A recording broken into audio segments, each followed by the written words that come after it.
அனைவருக்கும் வணக்கம். Welcome to Royal Dakshin. இன்னைக்கு நாம கோயில்ல கிடைக்கிற புளி சாதம் எப்படி செய்யறங்கிறதான் பார்க்க போறோம். நாம பொடியை வறுத்து செய்ய போற இந்த புளி சாதத்துக்கு நிறைய ஸ்டெப் இருக்கு. வாங்க இதை எப்படி செய்யறன்னு பார்க்கலாம். முதல்ல சாத்துக்குடி அளவுக்கு புளிய தண்ணியில ஊற வச்சு நம்ம ஓரமா எடுத்து வச்சுக்கலாம். அதுக்கப்புறம் இந்த புளி சாதத்துக்கு ஒரு பொடியை வறுத்து அரைக்க போறோம். வாங்க அதை எப்படி அரைக்கிறன்னு பார்க்கலாம்.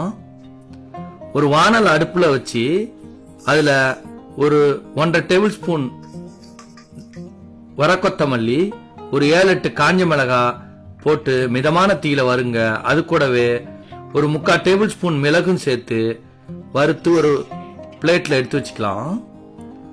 அதுக்கப்புறம் ஒரு 1.5 டேபிள் ஸ்பூன் அளவுக்கு கடலைப்பருப்பை மிதமான தீயில வருங்க.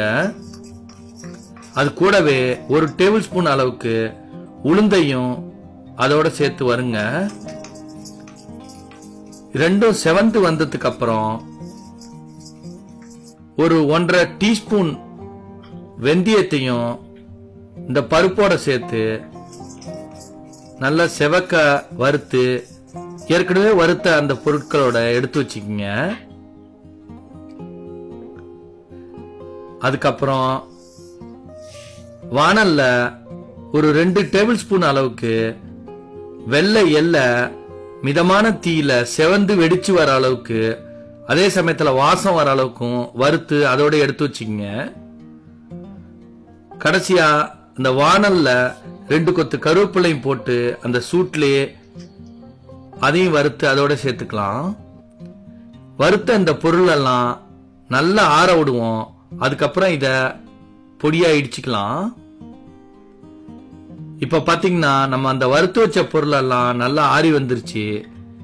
இப்போ இந்த பொருளை நம்ம பொடி பிடிச்சிக்கலாம். இந்த பொடியை இடிச்சு புளிக்காய்ச்சல் பண்ணதுக்கு அப்புறம் சாதம் பிசையும் போது இந்த பொடியை போட்டு பிசைஞ்சிங்கன்னா சும்மா கமகமான அமக்கலமா இருக்கும் புளி சாதம். இப்போ பொடி இந்த மாதிரி ரெடி ஆகி வந்துருச்சு. இதை ஓரமா எடுத்து வச்சுக்கலாம். அடுத்தது நம்ம புளிக்காய்ச்சல் எப்படி செய்யறங்கிறத பார்க்கலாம். அதுக்கு முதல்ல புளியை கரைச்சி நம்ம ஒரு பாத்திரத்துல எடுத்து வச்சுக்கலாம். இப்ப புளித்தண்ணி ரெடி ஆயிடுச்சு. வானல்ல நல்லெண்ணெய சூடாக்குங்க. கடுகு போட்டு முதல்ல தாளிப்போம். அதுக்கப்புறம் கடலைப்பருப்பு, அது கூடவே உளுந்தம்பருப்பு போட்டு இந்த பருப்பு செவந்து வரட்டும். இந்த பருப்பு செவந்து வந்ததுக்கு அப்புறம் ஒரு 4-5 காஞ்ச மிளகாய் கிள்ளி போட்டு தாளிங்க. அதுக்கப்புறம்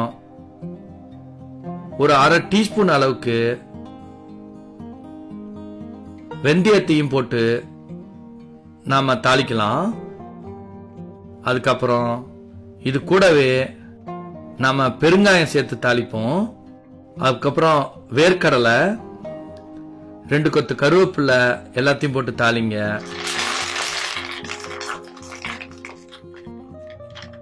இதுலயே மஞ்சள் தூள், காரத்துக்கு ஏற்ப மிளகாய் தூள் மற்றும் கல்லுப்பு சேர்த்து இந்த பொடியை உடனே அந்த எண்ணெயிலே வதக்கி இது கூடவே நம்ம கரைச்சி வச்ச அந்த புளித்தண்ணிய அதோட சேர்த்துக்கலாம்.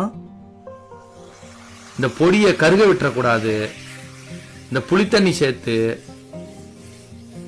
நாம இப்ப தண்ணியாட்டம் இருக்க இந்த கண்காஷனை நாம சுண்ட வைக்க போறோம். இது கூடவே புளி சேர்க்கிற இந்த இடத்துக்கு ஒரு சின்ன துண்டு வெல்லம் சேர்த்தீங்கன்னா காரம் இல்லாத இருக்கும். இது நல்லா காஞ்சி வரதுனாலதான் இது காய்ச்சல்னு சொல்லுவாங்க. சுண்டி வரதுனாலதான் இது காய்ச்சல்னு சொல்லுவாங்க. இப்ப சுண்டி நல்லா வந்துருச்சு இந்த புளிக்காய்ச்சல். இது கூடவே நம்ம பொடி பிடிச்சு வச்ச அந்த பொடிய ஒரு 2 டேபிள் ஸ்பூன் அளவுக்கு சேர்த்துக்குவோம். சோ இந்த புளிக்காய்ச்சலுக்கும் ஒரு வாசத்தை கொடுக்கும் இந்த பொடி. இப்போ இது நியர்லி ரெடி ஆகி வந்துருச்சு இந்த புளிக்காய்ச்சல் சுண்டி. இப்போ நம்ம புளி சாதத்துக்கு முதல்ல நான் இன்னைக்கு பச்சரிசி சாதத்தை மணிமணியா ஒட்டாத உதிரியா வடிச்சு வச்சிருக்கிறேன். இந்த மாதிரி இருந்தாதான் புளி சாதத்துக்கு சூப்பரா இருக்கும். உங்களுக்கு வேணா நீங்க புழுங்கல் அரிசியோ பாஸ்மதி ரைஸ்லயோ வேணாலும் பண்ணிக்கலாம். இது கூடவே கொஞ்சம் போல நான் நல்லெண்ணெய் சேர்க்க போறேன். இந்த மாதிரி சாதத்தோட பச்சை நல்லெண்ணெய் சேர்க்கும் பொழுது புளி சாதம் பண்ணும் பொழுது ஒட்டாத உதிரி உதிரியா வரும்.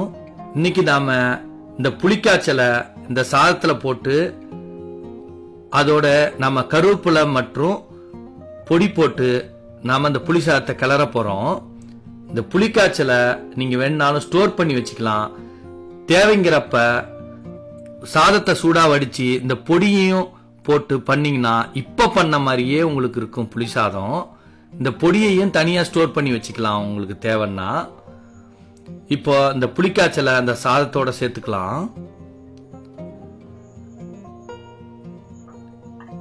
இந்த சாதத்துக்கு தேவையான அளவுக்கு இந்த புளிக்காய்ச்சலை நம்ம இதோட சேர்த்து நல்லா மிக்ஸ் பண்ணுவோம்.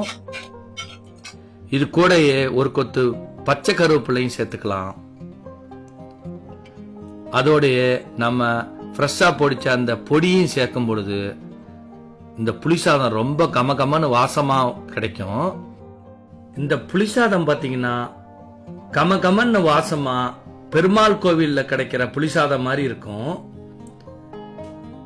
இந்த புளிசாதத்தை டிராவலிங் பண்ணும் போதும் எடுத்துட்டு போய் நம்ம சாப்பிடலாம். இந்த புளிக்காய்ச்சலை மிச்சம் இருந்தா நீங்க ஸ்டோர் பண்ணி வச்சு தேவைங்கிறப்ப பயன்படுத்திக்கலாம். அந்த பொடியையும் தனியா ட்ரை ஸ்டோர் பண்ணி அதையும் பின்னாடி தேவைப்படும் பொழுது பயன்படுத்திக்கலாம். ஸோ இந்த கலக்கலான ரொம்ப வாசமான இந்த கோயிலில் கிடைக்கிற புளி சாதம் உங்க எல்லாருக்கும் பிடிச்சிருக்குன்னு நம்புறேன். ஸோ இந்த புளி சாதத்தை ட்ரை பண்ணி உங்க ஃபேமிலியோட என்ஜாய் பண்ணுங்க. இந்த ரெசிபி உங்களுக்கு பிடிச்சிருந்தா லைக் பண்ணி ஷேர் பண்ணுங்க. மறக்காத எங்க சேனலை சப்ஸ்கிரைப் பண்ணி ரெடியா இருங்க. மீண்டும் ஒரு சூப்பரான ரெசிபியோட உங்களை நான் சந்திக்கிறேன். நன்றி.